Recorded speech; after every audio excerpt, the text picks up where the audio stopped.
Solar is an unbelievable resource. The amount of sunlight that hits the Earth in 1 hour equals the entire human use of energy for a year.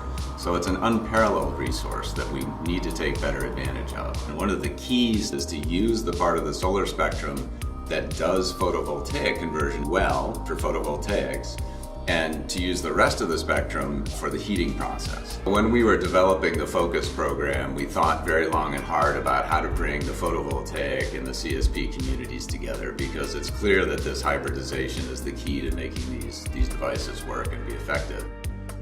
This project brings together two rather disparate communities, and that is the CSP and the PV communities. We're developing a concentrated solar thermal PV hybrid technology, which we call a PV mirror.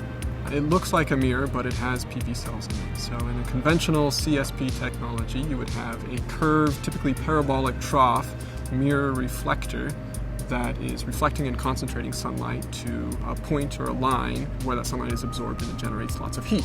We do that as well, but first we steal some of the sunlight. We steal particular wavelengths of the sunlight that photovoltaic cells can use efficiently, and we convert those directly into electricity. We're measuring the input, how much sunlight is incident on the PV mirror, and then the two outputs, how much electricity is generated by it directly and how much heat. I knew that in order to propose a solution to this unique problem of PV and CSP combined, I knew that I would need optics. That's when I picked up the phone and called Roger.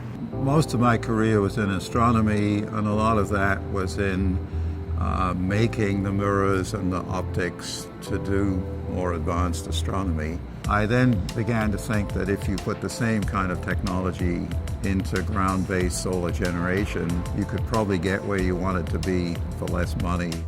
What I've learned about optics and mirrors that we can hope to use with Sunshine comes from my work here at the Mirror Lab at the University of Arizona. The part that we've done is shaping the glass to make a reflector and making a shape that we can put the silicon panels behind, the flexibility to try different shapes, and probably in the end to make the shape more accurate. And that will allow for more sharp focusing of the light and to more efficient conversion of the thermal part.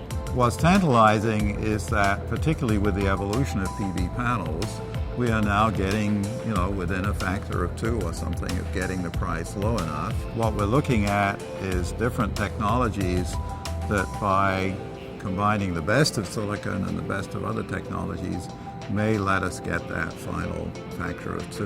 What ARPA-E can do is seed that as much as possible to the point where hopefully investors can see the potential and then take the gamble, right, to put more funding in it. There may be billion-dollar power plants with 1 million square meters of PV mirror one day not too far in the future, and that would be incredibly rewarding.